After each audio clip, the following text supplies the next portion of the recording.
નમસ્કાર વિદ્યાર્થી મિત્રો, હું છું આર એમ પટેલ અને તમે જોઈ રહ્યા છો ક્લેવર એકેડેમી યુટ્યુબ ચેનલ. તો આજના વિડીયોની અંદર આજે આપણે જોવાના છીએ ધોરણ 10 સામાજિક વિજ્ઞાન એનું અસાઇનમેન્ટ સોલ્યુશન જોવાના છીએ. ફર્સ્ટ એક્ઝામ 2026ની અંદર પૂછાય એવું આની અંદર પૂછાશે ક્વેશ્ચન, બરાબર. 100% બોર્ડની પરીક્ષાની અંદર બી પૂછાશે. સેક્શન બીની અંદર આપણે ચેપ્ટર નંબર 9 અને 10 જોવાના છીએ. તો વિદ્યાર્થી મિત્રો આગળના ચેપ્ટર મૂકી દીધા છે, જાઓ અને જોઈ લો.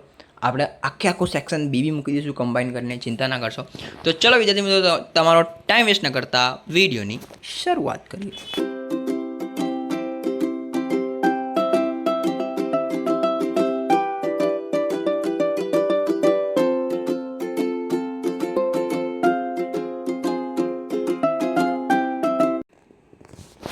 તો વિદ્યાર્થી મિત્રો, આપણે ચેપ્ટર નંબર 9ની આપણે વાત કરી લઈએ, વન અને વન્યજીવ સંસાધન.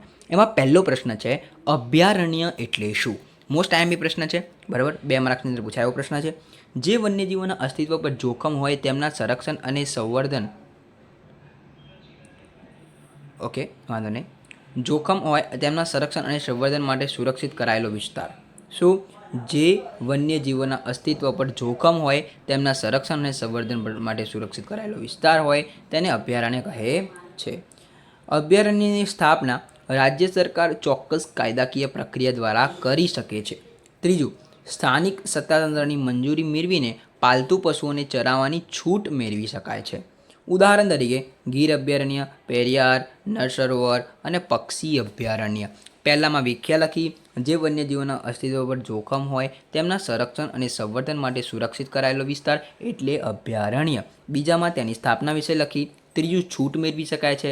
અને ચોથું ઉદાહરણ. સિમ્પલ, સ્ક્રીનશોટ લઈ લેજો. વાત કરીએ બીજો પ્રશ્ન, જૈવ આરક્ષિત ક્ષેત્ર એટલે શું? તો તેની રચના એટલે કે જૈવ આરક્ષિત ક્ષેત્રની રચના તમારે લખવાનું. જૈવ આરક્ષિત ક્ષેત્રની રચના આંતરરાષ્ટ્રીય માપદંડો યુનેસ્કોના માર્ગદર્શન દ્વારા કરવામાં આવે છે, બરાબર. તે સમગ્ર વિસ્તારની પ્રાકૃતિક અને સાંસ્કૃતિક વિવિધતાનું રક્ષણ કરે છે. એટલે કે જૈવ આરક્ષિત વિસ્તાર જે છે એ શું કરે છે? પ્રાકૃતિક અને સાંસ્કૃતિક વિવિધતાનું સંરક્ષણ કરે છે. આ ક્ષેત્રમાં તમામ પ્રકારની બહારની માનવીય પ્રવૃત્તિઓ પર સંપૂર્ણ પ્રતિબંધ હોય છે. કેવો પ્રતિબંધ હોય છે? માનવીય પ્રવૃત્તિ પર પ્રતિબંધ હોય છે. ઉદાહરણ તરીકે નીલગિરી, ગ્રેટ નિકોબાર, સુંદરવન, કચ્છનું રણ, બરાબર. આ તમારા જૈવ આરક્ષિત ક્ષેત્ર થઈ ગયા. પહેલું આંતરરાષ્ટ્રીય માપદંડોવાળું, બીજું પ્રાકૃતિક અને સાંસ્કૃતિક, ત્રીજું માનવીય પ્રવૃત્તિઓ પર પ્રતિબંધ હોય છે જૈવ આરક્ષિત ક્ષેત્રોમાં, અને નીલગિરી, સુંદરવન, કચ્છનું રણ આ બધા જૈવ આરક્ષિત ક્ષેત્રો છે. ત્રીજો આપણો આ ચેપ્ટરનો લાસ્ટ પ્રશ્નની આપણે વાત કરીએ, રાષ્ટ્રીય ઉદ્યાન એટલે શું? અભયારણ્યની સરખામણીમાં વધારે સુરક્ષિત અને સંરક્ષિત કુદરતી વિસ્તાર છે, બરાબર. તેમાં એક કરતાં વધારે પારિસ્થિતિક તંત્રનો સમાવેશ થાય છે. અહીં પાલતુ પશુઓને ચરાવવા પર સંપૂર્ણપણે પ્રતિબંધ હોય છે. ઉદાહરણ તરીકે કાઝીરંગા, કોર્બેટ, ગીર રાષ્ટ્રીય ઉદ્યાન, વેરાવદર રાષ્ટ્રીય ઉદ્યાન. ઓકે, આટલા તમારા રાષ્ટ્રીય ઉદ્યાન છે. આની અંદર શું છે? અભયારણ્યની સરખામણીમાં વધારે સુરક્ષિત અને સંરક્ષિત કુદરતી વિસ્તાર છે. એની અંદર પારિસ્થિતિક તંત્રનો સમાવેશ થાય છે. પાલતુ પશુઓને ચરાવવા પર પ્રતિબંધ હોય છે. અને ઉદાહરણની અંદર કાઝીરંગા લખો, વેરાવદર લખો, ગીર રાષ્ટ્રીય ઉદ્યાન લખો, કોર્બેટ લખો. આ 3 પ્રશ્નો થઈ ગયા. સિમ્પલ. હવે આ 3 પ્રશ્નો જોઈ લેજો. હવે આપણે વાત કરી લઈશું ચેપ્ટર નંબર 10, ભારત કૃષિ. ચેપ્ટર નંબર 10ની અંદર આપણે પ્રશ્ન નંબર 1 જોઈએ તો એ છે, જૈવિક ખેતી તરફનું વલણ શા માટે વધી રહ્યું છે? તો રાસાયણિક ખાતરો અને આ મોસ્ટ ટાઈમ બી થશે 2 માર્ક્સમાં પ્રશ્ન પૂછાયો છે, એટલે તૈયાર કરીને જોજો. રાસાયણિક ખાતરો અને જંતુનાશકોની જમીનની ફળદ્રુપતા ઘટે છે અને પ્રદૂષણ વધે છે. રાસાયણિક અસરવાળો ખોરાક ખાવાથી માનવ સ્વાસ્થ્યને ગંભીર નુકસાન થાય છે. જૈવિક ઉત્પાદનો પોષક તત્વોથી ભરપૂર, કુદરતી સ્વાદવાળા અને સ્વાસ્થ્યપ્રદ હોય છે. બજારમાં જૈવિક પેદાશોની ભારે માંગ હોવાથી ખેડૂતોને ઊંચા ભાવે મળે છે. સિમ્પલ છે, સ્ક્રીનશોટ લઈ લેજો. ઓકે, જૈવિક ખેતી તરફનું વલણ શા માટે વધી રહ્યું છે? તો 4 મુદ્દા છે, સ્ક્રીનશોટ લઈ લેજો. વાત કરી દઈએ પ્રશ્ન નંબર 2.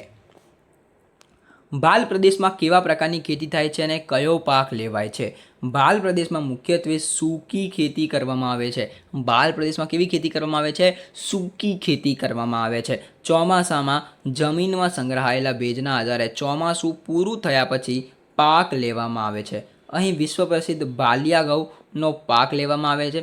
બાલિયા ઘઉં એટલે કે દાઉદ ખાની ઘઉં, એટલે બીજા શબ્દોમાં એવું કહી શકાય. આ ઉપરાંત કેટલાક વિસ્તારોમાં ચણાનો પાક પણ લેવાય છે.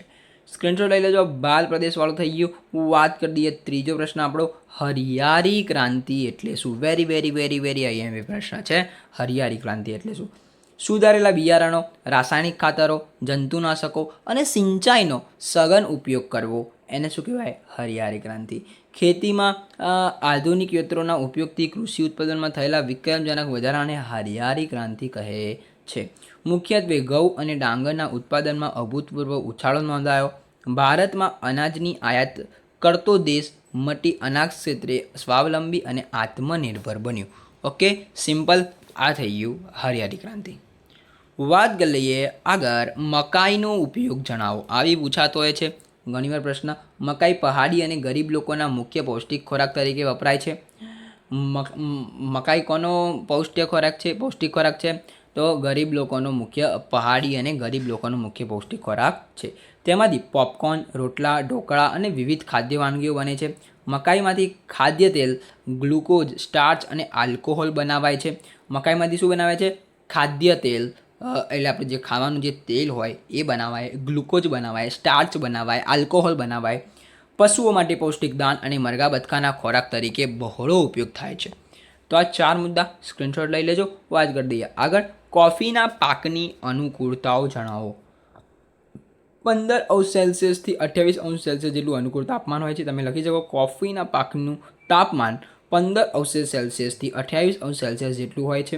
150 થી 200 સેમી જેટલો વાર્ષિક વરસાદ જરૂરી છે કોફીના પાકમાં. પર્વતીય ડોળાવાળી અને લોહ તત્વયુક્ત ફળદ્રુપ જમીન હોય છે. બરાબર. કોફીના પાકમાં કેવી જમીન હોય છે? પર્વતીય ઢોળાવવાળી અને લોહ તત્વ ફળદ્રુપ જમીન હોય છે. કોફીના છોડ પર સૂર્યનો સીધો તડકો ન પડે તે માટે મોટા છાયાદાર વૃક્ષોની છાયામાં ઉછેર કરવો જોઈએ. Okay, simple.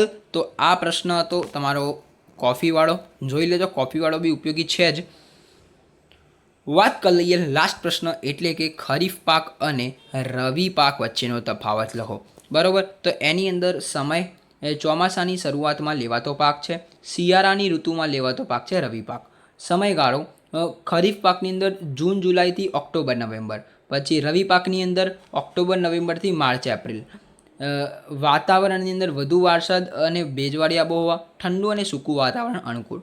ઉદાહરણની અંદર ખરીફ પાકની ઉદાહરણ વાત કરી લે, અનાજના નામ આવશે ડાંગર, મકાઈ, કપાસ, મગફળી, બાજરી. રવિ પાકની અંદર આપણે કઠોળના નામ ઘઉં, ચણા, જવ, સરસવ, રાયડો. ઓકે, તો સ્ક્રીનશોટ લઈ લેજો. સિમ્પલ. તો જોઈ લેજો, સ્ક્રીનશોટ લઈ લેજો 4 મુદ્દાઓનો, તો જેથી તમને ખબર પડી શકે. તો અહીંયા આપણે જોઈ લીધું છે સોલ્યુશન ચેપ્ટર નંબર 9 અને ચેપ્ટર નંબર 10નું. તો વિડીયો સારો લાગે તો વિડીયોને લાઇક કરજો. ચેનલની અંદર ન હોય ચેનલ સબસ્ક્રાઇબ કરજો. બે લાઇકન જરૂરથી પ્રેસ કરજો. મળીએ નેક્સ્ટ વિડીયોમાં. ત્યાં સુધી good bye, take care, all the best.